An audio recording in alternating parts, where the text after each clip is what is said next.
iherezo tuzibanira mu ijuru. Iyaba ibyo twavugaga byaheshaga Imana agaciro, twabasha kubwiriza abantu bakihana, tugahana ko uwo mwami yadupfiriye ku musaraba. Aribyo mvuga n'ibyo nkora byagakwiriye guhamya uwo mwami tuvuga, tugahamya ko yadupfiriye kandi ko ku iherezo tuzibanira mu ijuru.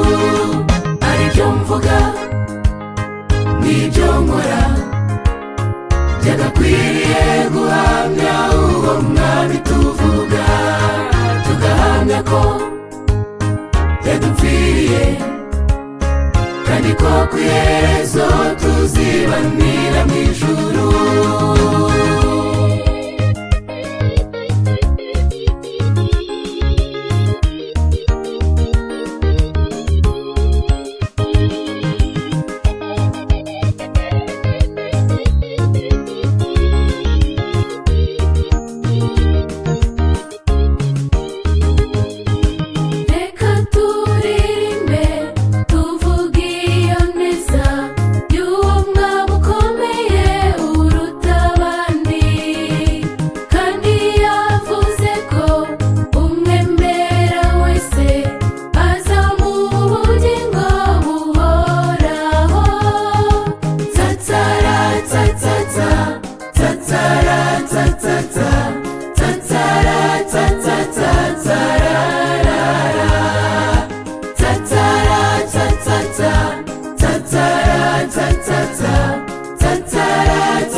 Aribyo mvuga n'ibyo nkora byagakwiriye guhamya uwo mwami tuvuga, tugahamya ko yadupfiriye kandi ko ku iherezo tuzibanira mu ijuru.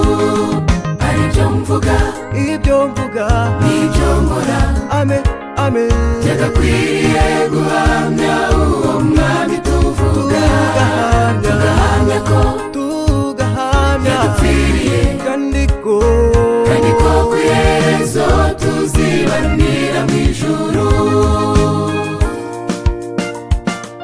Aribyo mvuga n'ibyo nkora byagakwiriye guhamya uwo mwami tuvuga, tugahamya ko yadupfiriye kandi ko ku iherezo tuzibanira mu ijuru.